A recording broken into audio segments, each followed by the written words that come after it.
I've talked in previous videos about adjusting the joint and finishing the joint at a neutral position, but there's quite a bit of detail within that. It isn't entirely as straightforward as it sounds. We're not just taking a joint from here and pivoting it back. We have to really consider the way that the joint is moving and designed to move. There isn't, even though I explain very often in terms of the central axis of rotation of a joint, the joint doesn't actually just pivot like this. It doesn't actually just laterally flex like this or flex and extend like this. It really doesn't work that way.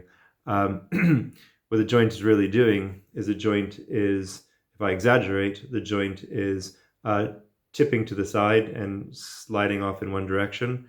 So basically, I don't know how I can show this, but the joint is moving more in a figure of eight motion like this. So it has a motion of an axis of motion, like from say right anterior to left posterior, okay, and then it rotates, and then it comes from left anterior to right posterior. So you have sort of a motion which is a bit of a figure of eight motion.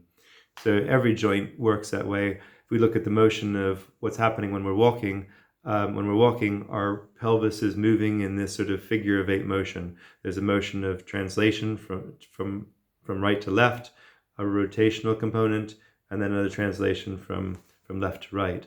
So every aspect of our motion, from our pelvis all the way up our spine, includes motions that have this tilt and rotation. So there's sort of a tilt, a translation, a rotation, and a tilt. It's a very, very complex motion, which you could describe in a kind of a figure of eight in this direction. You could describe in a figure of eight in this direction. In various planes of motion, you can describe a figure of eight. So all of those are true. So it's not super simple to be able to do any sort of adjustment in the joint. I've done a couple of motion adjusting for over 20 years, and I think it's a brilliant technique. But what I'm trying to do here is look at it from a different sense of where that axis of rotation is. So when I'm adjusting now, instead of doing a couple of motion reduction where you're doing a rotational adjustment where you're going into, say, right rotation with right lateral flexion and a long axis stretch, we have different vectors of motion. You have one long axis stretch, which is a straight vector of motion, and then you have two rotational vectors. In the way that I'm adjusting, there's just a straight line of drive. So what we're doing is we're taking the joint from one position where it's stuck and moving it back towards a neutral position and finishing it neutral. So it's just a straight line adjustment. There's no rotation whatsoever. It's quite different in a lot of ways than other adjusting.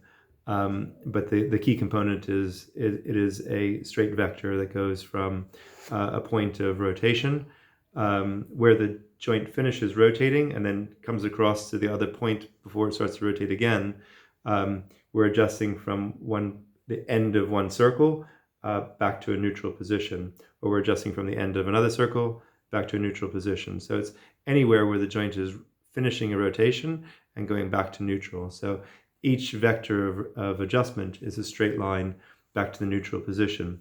Now, there are also problems in this outer motion that can be resolved in different ways as well, but that's not what I'm trying to do with the adjustment.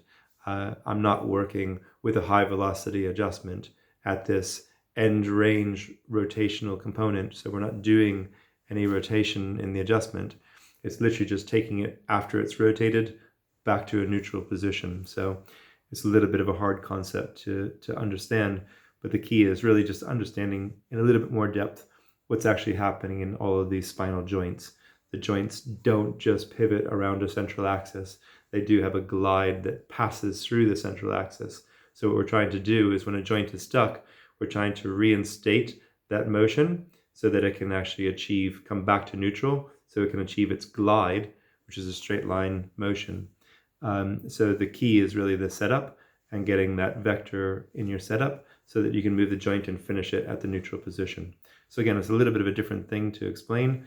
If I can find some sort of model or way of explaining it better, I'll try to do that more so in the future. But if you like this video and you want to hear more, just give me a like. If you have any comments, please do so, and I'll be glad to address any questions you have. So thanks for listening.